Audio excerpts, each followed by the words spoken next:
पुण्यात मनसे काँग्रेस सोबत जाणार नाहीये। काल रात्री झालेल्या महाविकास आघाडीच्या बैठकीतनं मनसे नेते परतल्याची माहिती आहे। मनसे शिवसेनेची युती ही महाराष्ट्रासाठी झाली आहे आणि यात मुंबई काँग्रेसचा समावेश नाही असं देखील समोर येत आहे। या संदर्भात अधिकचे अपडेट्स आपण घेणार आहोत। तर रेवती हिंगवे आपल्या प्रतिनिधी आपल्या सोबत जोडल्या गेल्या आहेत। रेवती, काय अपडेट्स आहेत?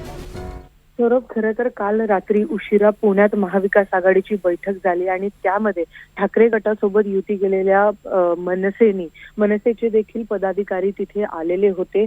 मात्र तिकडे काही विचार धोरण जे आहे ते जुळले नसल्याने मनसेचे आहे ते पदाधिकारी तिकडनं अर्ध्यातून निघून गेलेले होते। मात्र आता काही वेळापूर्वी जे मनसेचे सरचिटणीस आहेत अजय शिंदे यांनी सांगितलं की एका शहरात एका पक्षासोबत म्हणजे काँग्रेस सोबत युती झाली आहे आणि त्याच पक्षाच्या विरोधात दुसऱ्या शहरात लढायचं म्हणल्यावरती ते विचार धोरण हे काही जुळत नसल्यामुळे मनसे हे काँग्रेस सोबत युती करणार नसल्याचं त्यांनी स्पष्ट केले। तर त्यासोबतच काल अरविंद शिंदे जे काँग्रेसचे पुण्याचे शहराध्यक्ष आहेत त्यांनी देखील सांगितलं की राष्ट्रवादी काँग्रेस अजित पवार गट असू दे किंवा मनसे असू दे त्यांच्यासोबत त्यांचे विचार धोरण हे जमत नसल्याने काँग्रेस देखील याच गोष्टीवरती आग्रही आहे की राष्ट्रवादी काँग्रेस, शरद पवार पक्ष, काँग्रेस आणि ठाकरे सेना या तिघांमध्येच महाविकास आघाडी म्हणून पुणे महानगरपालिकेच्या निवडणुकांना सामोरे जावं। तर आता आज पुन्हा एकदा महाविकास आघाडीची बैठक होईल,